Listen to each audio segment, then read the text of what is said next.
Santo Deus, ó Senhor, estamos diante de Ti, reconhecendo o Teu grande amor para conosco, reconhecendo, Senhor, as limitações da nossa vida, reconhecendo, Senhor, que sem Ti nada podemos fazer, Senhor. Ó Senhor, nos abençoa essa noite, já através dos louvores, Senhor, que possamos estar com o coração já quebrantado, edificado.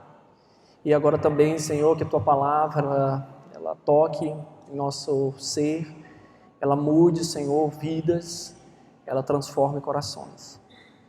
Ó Senhor, que a Tua palavra possa brilhar, que a Tua palavra possa reinar em nossos corações, Cristo possa ser o Senhor de nossas vidas. Que a Tua palavra, então, demonstre o que o Senhor deseja para cada um que está aqui essa noite, para a Tua igreja aqui reunida. Em nome do Teu Filho amado, Jesus Cristo, nós te oramos. Amém. O tema das nossas pregações tem sido Viva de maneira digna. Viva acima da medida. Viva no padrão de Deus. Viver no padrão de Deus é impossível para o homem. Então pode parecer paradoxal. O Senhor está pedindo para viver o padrão de Deus e o Senhor, ao mesmo tempo, está dizendo que é impossível viver o padrão de Deus. É impossível quando nós queremos viver ou fazer sem Cristo. Mas em Cristo, através de Cristo, nós podemos viver de modo digno para Ele. Ele nos capacita, então, Ele nos deu todas as bênçãos espirituais para que nós vivamos de maneira digna. Essa noite, de maneira bem desafiadora, eu quero convidar você a ler comigo Efésios capítulo 4, todo. À medida que a gente vai lendo, eu vou tentando lhe chamar a 3 novas atitudes de viver de maneira digna. Dos versículos 1 ao 6, nós vamos ver que devemos viver, ou você deve viver em unidade. É o chamado a viver em unidade. Dos versículos 7 ao 16, a palavra de Deus vai lhe chamar a viver em maturidade. E dos versículos 17 ao 32, ela vai lhe chamar a viver em mudança, em constante mudança. Então, vejamos então dos versículos 1 ao 6, viva em unidade. O versículo 1 inicia falando assim: como prisioneiro no Senhor, rogo-lhes que vivam de maneira digna da vocação que receberam. Em outras versões, ele vai chamar, portanto, diante do que eu lhe falei, diante do que você recebeu em Cristo, diante das bênçãos, diante da graça sobre a sua vida, diante de você estar inserido dentro de um corpo, diante do amor de Deus, que excede todo o entendimento, eu chamo você, eu aponto o dedo para você, Paulo, de outra maneira assim, pastoral, ele poderia até dizer assim, eu aponto, você tem que viver de modo digno. Mas como viver assim? O que é, eu poderia até responder ou perguntar, como é viver de modo digno? Ou quais são as características, quais as virtudes que vão exemplificar, que vão demonstrar se nós estamos vivendo em unidade? Lembra, o texto de Efésios, irmãos, ele é interessante para nós, porque ele está falando não só dos relacionamentos fora, ele está enfatizando os relacionamentos dentro, relacionamentos na igreja. Ele está falando então numa unidade de um corpo, de uma família que se chama igreja. Em que agora, se eu faço parte de um corpo, se eu faço parte dessa estrutura, fui comprado por Deus, colocado nela, então eu não posso mais simplesmente fazer as coisas do meu jeito, do jeito que eu acho, do jeito que eu penso, do jeito que eu quero. Existe uma unidade. E essa unidade, então, é baseada naquilo que o Filho fez. Ele é a cabeça do corpo, que é a igreja. E viver em unidade também vai então, eu olho então para esse amor que excede todo entendimento, o amor que Deus teve para comigo, e esse amor também irradia, ele inunda o meu ser, de modo que eu vou então procurar viver essa unidade que Deus conquistou para mim. Unidade essa na igreja. E a primeira atitude então, ou característica de viver em unidade, vamos ver todas essas virtudes aqui que estão listadas aí para vocês, está no versículo 2, diz assim: sejam completamente humildes. A primeira, então, característica e virtude para que exista humildade ou unidade dentro da igreja é humildade. Se a pessoa não tem humildade, se a pessoa não reconhece que precisa ser ajudado, se a pessoa não reconhece que precisa do Senhor, se a pessoa não reconhece que precisa de outras pessoas, se a pessoa ela não pode escutar outras pessoas, ela não tem humildade. Ela não vai estar unida a nada. E, consequentemente, se ela não está unida ao corpo de Cristo, ela não está unida a Cristo, ela não está unida a Deus. Hoje, como nós estávamos falando na EBD, na parte com os homens aqui, nós falamos que a palavra de Deus ela é útil para 3 coisas, ou 4. Ensinar, repreender, corrigir e educar, treinar para a justiça. E quando nós estávamos falando sobre repreensão, eu me lembro agora desse momento, dessa ênfase que eu repreendo por quê? Por que eu repreendo um irmão na igreja? Eu repreendo um irmão na igreja não porque eu acho que eu estou certo. Não porque eu quero repreender simplesmente, mas porque primeiramente esse irmão está fora do relacionamento com Deus. Corrigir, repreender, é buscar então colocar o irmão diante de Deus novamente. E se o irmão não tem humildade para reconhecer, para escutar, para mudar, ele não vai estar unido. Se ele não está unido à igreja, se ele não está unido ao corpo de Cristo, eu vou repetir, ele não está unido a Cristo, ele não está unido a Deus. É a ordem que ele estabelece. Como amar a Deus se eu não amo as pessoas que estão ao meu redor? A segunda coisa, então, eu não tenho como explicar cada detalhe de cada uma dessas características. Lembra, a gente vai correr pelo capítulo 4 todo hoje, então eu preciso ser um pouquinho mais rápido. Diz, humildes e dóceis. Outra palavra para dócil é gentil. É porque quando eu for buscar essa unidade, tem gente que ama a igreja do Senhor Jesus Cristo, tem gente que é zeloso pelas coisas de Deus, e ela vai buscar a todo custo a unidade, ou vai buscar a todo custo repreender para que a pessoa seja restaurada, mas ela não sabe ser gentil, ela não sabe ser dócil, ela não sabe ser manso. Porque uma coisa dentro da igreja que deve existir, irmão, é repreensão. Você me repreende, eu repreendo você, eu vou errar, você vai falar para mim, você vai errar e eu vou... Mas a palavra de Deus vai dizer que ele vai ter que ser de maneira dócil, completamente dócil, gentil. Deus se importa com a forma que você fala. Deus quer que você fale, quer que você repreenda, quer que você aponte, pastor, você está errado nisso, irmão, você está errado naquilo. Por quê? Porque a restauração, a unidade é importante para Deus. Mas Ele quer também que você se preocupe com a forma como você vai falar com o irmão. Com docilidade, com gentileza. E isso está ligado à próxima virtude, que é a paciência. Sejam pacientes. Irmão, unidade. Gente que vai, por exemplo, você que quando o casal está namorando, e aí depois ele noiva, e então ele casa, ali se constitui um ser, uma só carne. E aí por isso não tem mais nenhum tipo de confusão.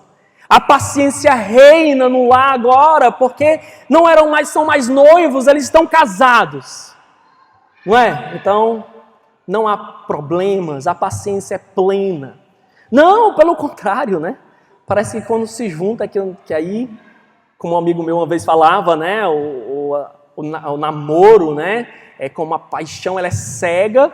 E aí quando você casa, você coloca os óculos, né? Rapaz, eu não estava vendo isso aqui, não. Parece que tinha coisa aqui que estava escondido, né? E aí agora o casamento é o óculos que mostra. Mas aí se eu quero promover a unidade no meu casamento, unidade na minha igreja, eu tenho que ser paciente. Porque mudar é difícil. Porque fazer com que a pessoa busque a Deus da forma como eu entendo as Escrituras ou da forma como as Escrituras estão declaradas, é difícil. Às vezes a gente vai ter que ter paciência com as pessoas. Por mais que você tenha vários filhos, um atrás do outro, ou por mais que eles sejam gêmeos, tri, né? Quem sabe a gente tem algum casal aqui que tenha trigêmeos, né? Que bênção, né? Eu oro para que isso aconteça, né? Lá em casa já não está tendo mais, né? Mas quem sabe aí, ó, Crisleia, Lídia, né? Priscila, né? Venha logo de 3, né? Ou de 2, né? De uma vez. Mas mesmo então, eles tendo compartilhado o mesmo útero, eles vão ser diferentes. Isso então vai ter que ter paciência do pai, paciência da mãe, assim também é dentro da igreja. Vocês se comportam de maneiras diferentes, existem os mais maduros do que outros, e aí existe então a necessidade de a gente ser paciente como igreja. A outra palavra então, outra virtude que as Escrituras vão nos chamar é suportando uns aos outros com amor. A palavra suportar aqui, ela pode ter duas conotações. É suportar no aspecto que o irmão é complicado. E aí eu tolero, né? Eu tolero no aspecto de que eu sou paciente, eu sou gentil, eu sou humilde, eu olho também como eu sou complicado diante de Deus, eu tenho um coração às vezes que nem eu me entendo, mas Deus é gracioso para comigo, então eu também tolero. O amor, né? 1 Pedro vai falar, o amor cobre multidões de pecados. E a gente às vezes tem que ser amoroso para com um irmão ou com uma irmã. O outro lado da moeda também, do suportar, é o do dar apoio, é o de dar suporte, é ajudar o irmão. Não simplesmente de dizer, olha, o irmão é fraco, o irmão está errado, o irmão ele é daqueles que a gente precisa estar empurrando, mas o aspecto de então, de amar, de estar junto, de se relacionar, de apoiar em amor. Na realidade, 1 Coríntios vai falar que se não tiver amor, nada disso aproveita, por isso que ela é a próxima virtude.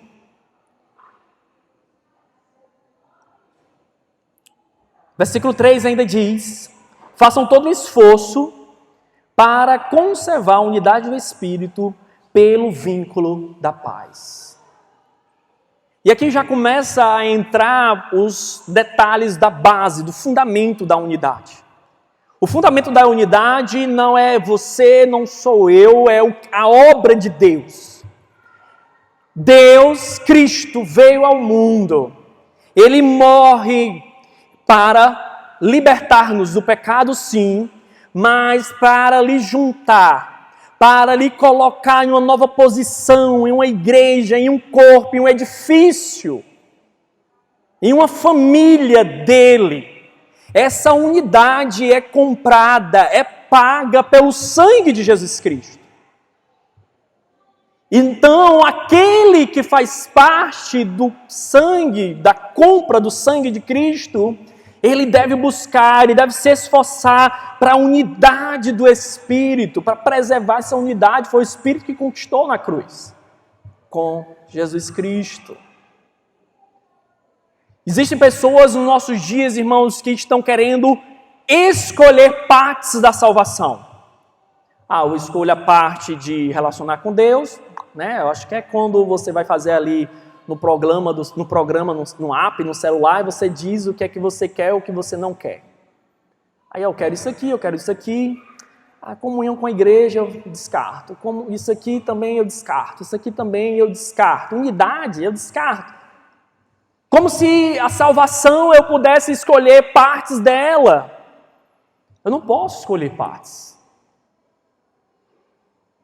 Eu tenho que viver o todo daquilo que Deus me deu. E a unidade, a busca dessa unidade, o esforço por essa unidade, o relacionamento com a minha igreja é fundamental. E os fundamentos não estão em nós. Os fundamentos foram dados por ele, versículo 4 ao versículo 6. Diz assim, versículo 4. Há um só corpo. Não existem vários corpos. Um só corpo. Um só Espírito. Assim como a esperança para a qual vocês foram chamados é uma só. Há um só Senhor. Uma só fé. Um só batismo.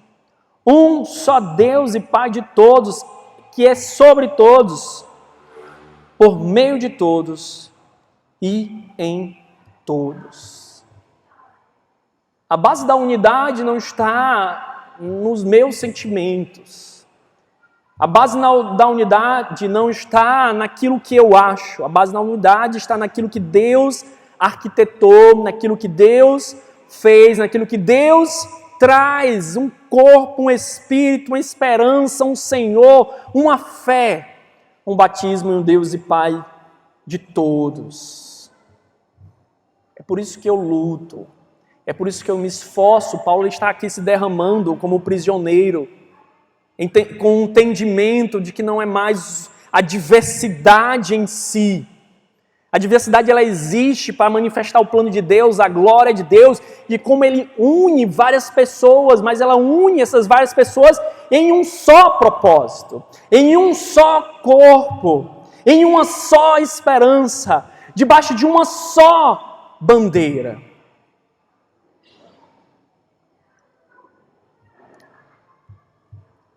A busca por unidade ela deve acontecer, irmão, diariamente em nossa igreja, em nosso corpo, em nossos ministérios, em nossos relacionamentos, irmãos.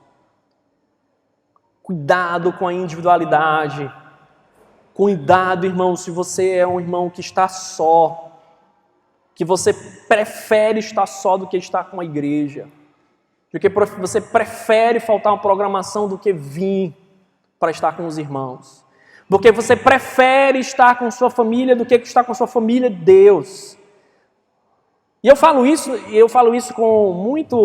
sem muito medo, porque, irmãos, sinceramente, a nossa igreja ela não promove eventos atrás de outro, dia após dia, para promover a unidade do corpo de Cristo. Não, nós temos eventos razoáveis, porque entendemos sim que o primeiro ministério é a família.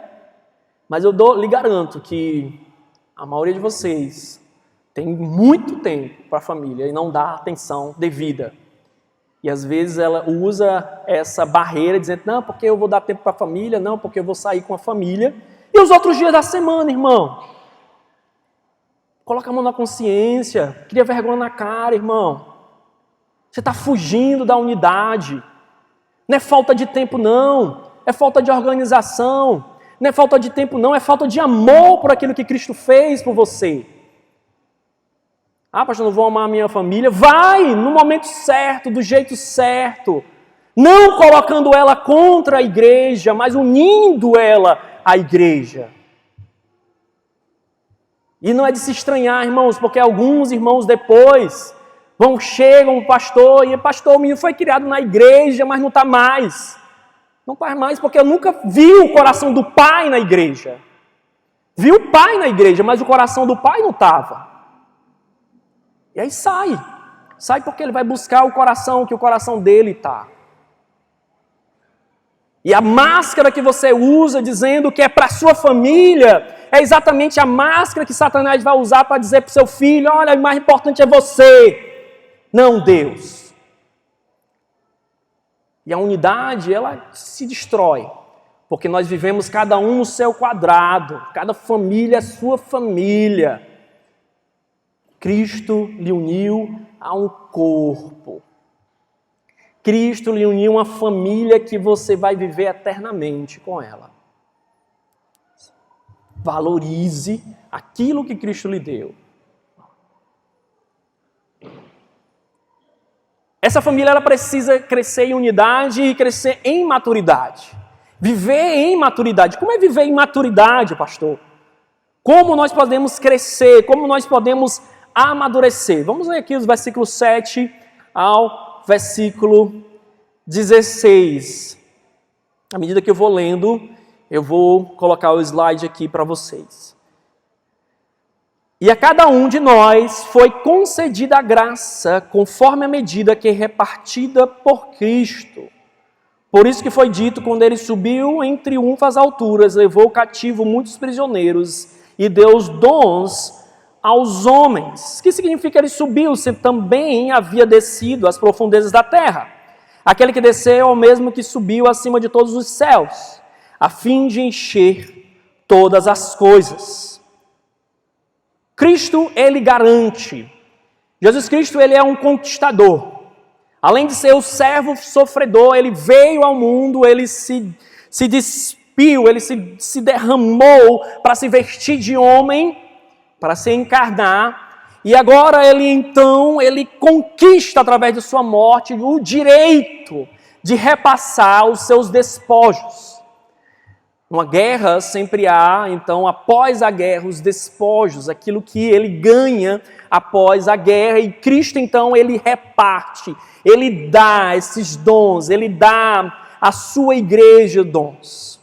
Do versículo 7 ao versículo 11, ou até o versículo 10, poderíamos colocar assim, todo cristão, todo santo, todo filho de Deus, ele vai ter um dom conforme a graça de Deus, dada por Cristo. Cristo lhe deu um dom. Tem gente que vai ter dificuldade de encontrar o seu dom. Eu compreendo isso e às vezes é difícil mesmo de saber qual é o dom que Deus lhe deu. Mas você não pode dizer que você não tem um dom. Porque quando você diz que você não tem um dom, você está dizendo que Jesus Cristo não lhe deu, e a palavra de Deus está dizendo que Jesus Cristo deu, então você está dizendo que Jesus Cristo é mentiroso. Você não quer dizer que Jesus Cristo é mentiroso. Nunca mais. Pastor, eu não sei ainda qual é o meu dom. Pastor, eu preciso procurar, entender melhor e compreender qual é o dom que Deus me deu. Porque eu não posso mais dizer, eu entendi, eu não posso mais dizer que eu não tenho dom. Eu tenho, senão eu estou dizendo que Jesus Cristo está mentindo. Jesus Cristo não está mentindo. Ele é meu Salvador, Ele é meu Senhor, Ele me deu algo. Mas eu não entendi ainda, não sei qual é esse dom. E crescer em maturidade já é um passo para você procurar o seu dom, irmão. Procurar com a ajuda dos irmãos aquilo que Deus quer que você cresça, amadureça, sirva no corpo de Cristo. Irmão, a analogia, a imagem do corpo, ela é fundamental. Pense no seu corpo. Se você, e a gente tivesse que fazer aqui um pequeno desafio, e eu tivesse que pegar aqui um facão, e aí você chegasse aqui na frente e você dissesse, olha, eu vou cortar aqui aquilo que você acha que não serve no seu corpo. Não vale o cabelo não, certo? Mas fora os outros membros, fora o cabelo, qual o membro que você cortaria essa noite? Será que você cortaria um dedo, uma mão, um pé? Será que você tiraria um rim? Tiraria um fígado, coração? O que é que você tiraria? Eu creio que você não gostaria de tirar nada, né? Porque tudo é útil. Tudo tem uma importância, apesar de ser a mínima importância. Ou talvez você possa até dizer, né, como um irmão uma vez comentou, olha, é meu corpo, eu quero ter ele todo. Eu não quero perder nada, não importa se é feio, não importa se aparentemente não é útil, é meu. Mas a grande questão aqui, irmãos, cada parte do nosso corpo, cada célula do nosso corpo, ela tem uma função. Ela desempenha uma função. Ela é útil, às vezes ela não é vista externamente, mas ela é útil internamente, muito útil. Cada parte do corpo, ele é útil, irmão. Cada membro que você é útil. E Deus quer que você seja útil, seja usado dentro deste corpo. Assim como células que estão com problemas, né, ou quando elas morrem, precisam se recuperar, assim nós precisamos que cada irmão da nossa igreja esteja ativo. E isso vai fazer com que o corpo seja saudável. Versículo 11, ele aponta para dons específicos e especiais. Diz assim, ele designou alguns para os apóstolos, outros para profetas, outros para evangelistas e outros para pastores e mestres. Interessante, a palavra ela vai dizer e vai apontar que existem alguns homens que são dons. Ou, poderíamos dizer, algumas funções que são dons de Deus, de Cristo para a igreja. São presentes de Cristo para a igreja. E esses presentes, eles iniciaram com os apóstolos e profetas, eles fundaram, eles fundamentaram a igreja, né, através da palavra, através da pregação, no primeiro século. Outros dois chegam mais ao nosso tempo. Aqueles que são evangelistas. Eu gosto de pensar, né, daquilo que eu estudo no Novo Testamento, que evangelistas são aqueles missionários que começam, que plantam, né, novos trabalhos. E segundo são os pastores mestres. Essa palavra aí, né, no original, ela não existe. Porque Paulo, que a palavra de Deus, ela quer mostrar que todo pastor ele tem que ser mestre. Nem todo mestre vai ser pastor, mas todo pastor tem que ser mestre. Não existe essa distinção para o apóstolo Paulo. Você pode ser um mestre, ser um professor, ser um grande teólogo, mas você não pode ser talvez um pastor. Mas se você é pastor, você vai ter que ser o melhor mestre, conhecedor da palavra. E ele vai dizer o porquê. Por que que esses dons, esses pastores, esses evangelistas são dados à igreja? Qual é a finalidade principal desses dons, desses homens? Olha o versículo 12. Com o fim, com o propósito, com o alvo, com a finalidade de preparar os santos para a obra do ministério. Presta atenção aqui, irmão. Preciso que você compreenda uma coisa muito importante que nossas igrejas nos nossos dias não entendem. A obra do ministério é feita pelos membros da igreja. Vou repetir. A obra do ministério é feita pelos membros da igreja, pelo corpo de Cristo. A finalidade do pastor, então, é preparar, ensinar os santos para esta obra. Vamos lá. Quem é que faz a obra? Vocês entenderam? Quem são? Os membros. Quem é que faz a obra de Deus? São os membros. O corpo de Cristo é responsável pela obra do ministério. Agora Deus, sabendo dessa importância, Ele dá, com o fim de preparar os santos, Ele dá pastores, Ele dá evangelistas.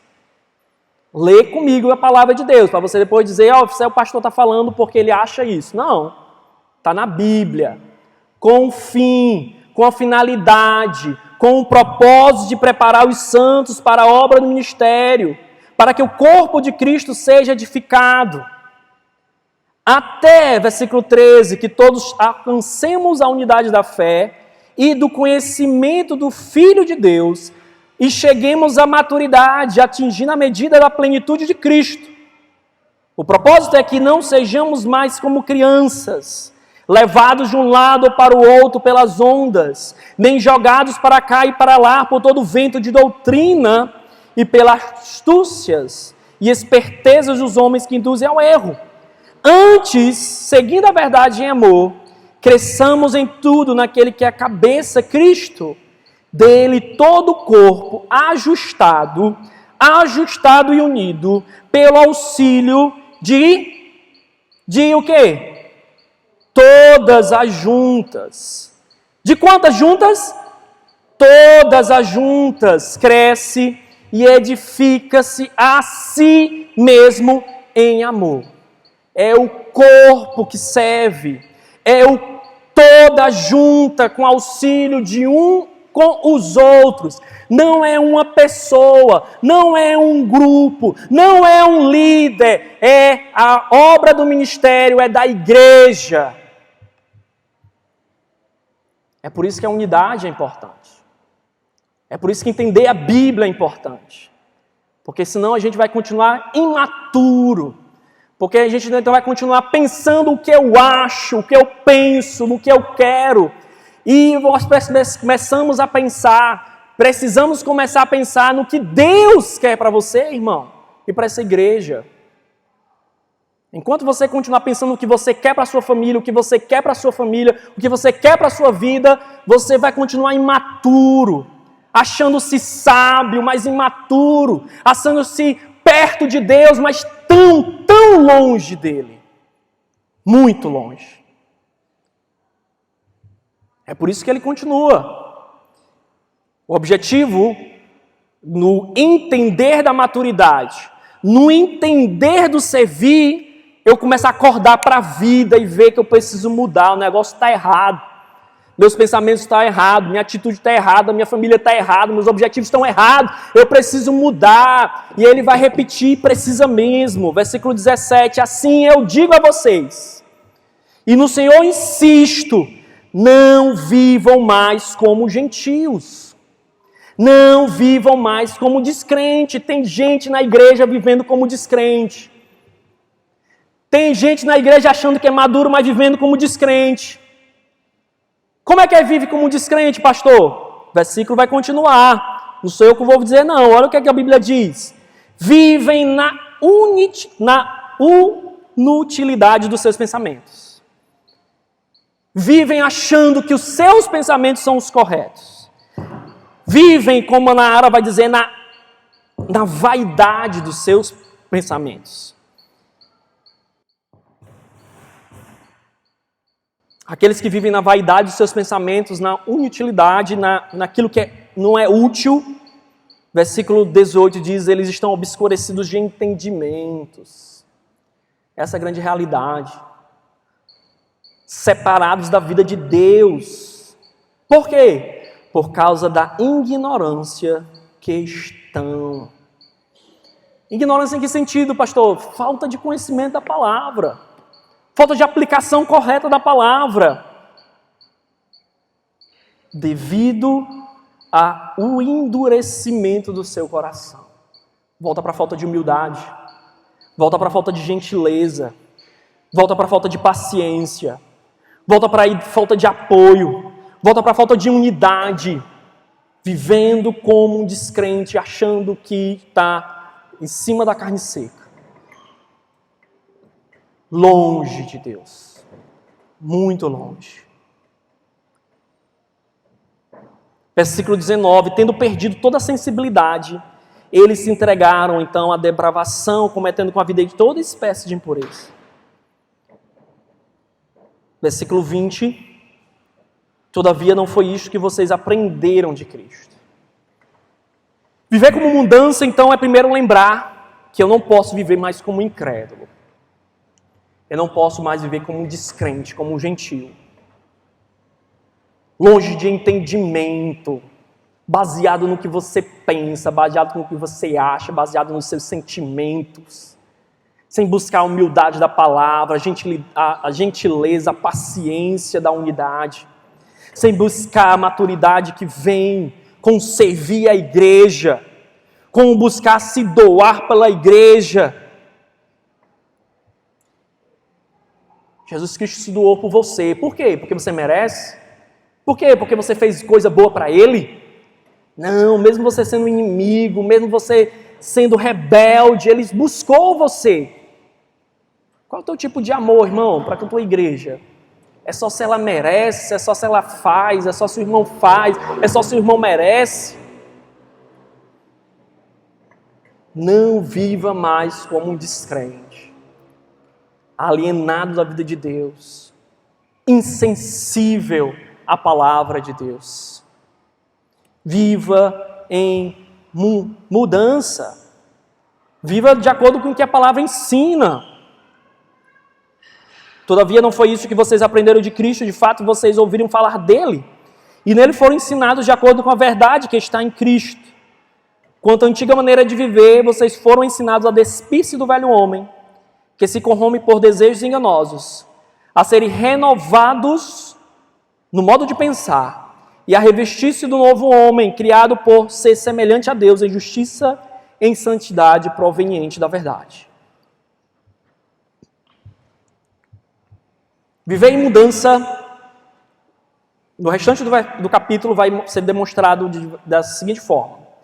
3 palavras importantes para nós e vários exemplos de como isso acontece. 3 palavras importantes que eu quero que você lembre. Eu costumo dizer uma sigla que é usada no aconselhamento, D-R-R. Vamos repetir? D-R-R, né?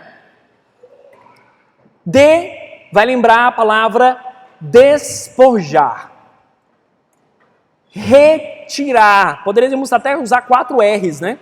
Retirar, renovar, revestir.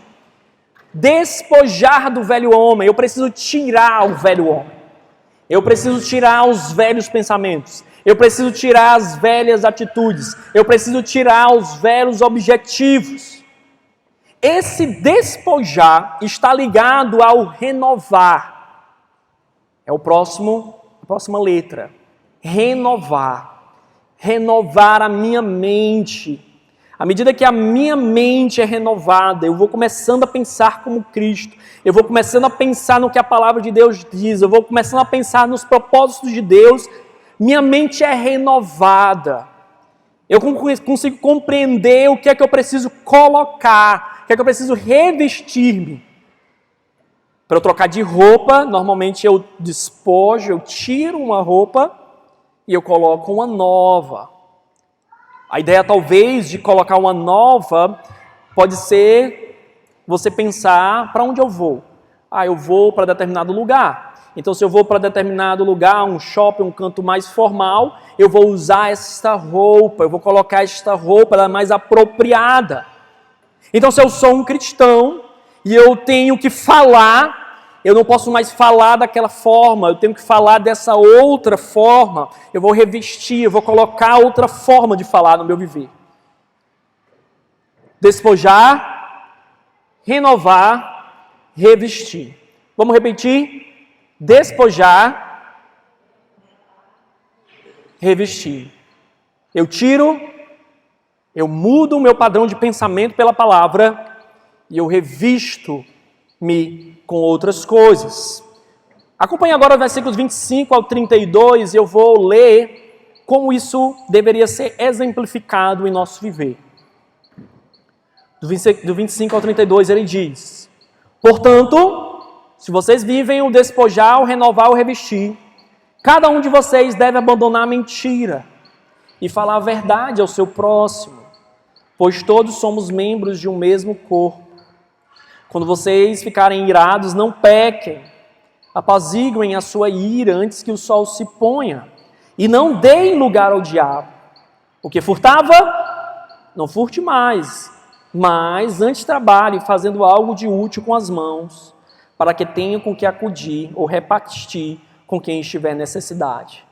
Nenhuma palavra torpe saia da boca de vocês, mas apenas a que for útil para edificar os outros conforme a necessidade, para que conceda graça aos que o ouvem.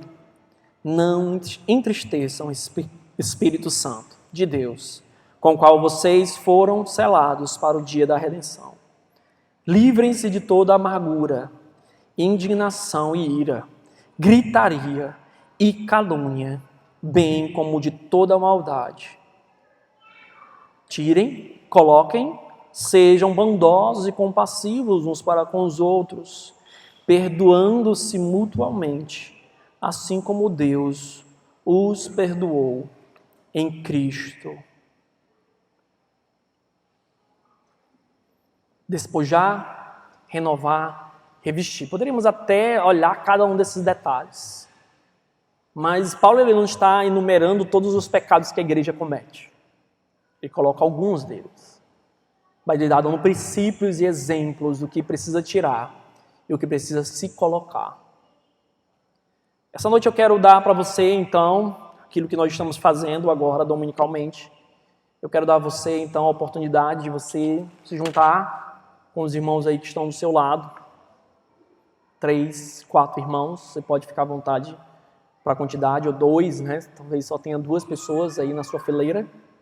Mas não fica só. Senta aí e como é que você vai aplicar a palavra de Deus nessas 3 áreas da sua vida?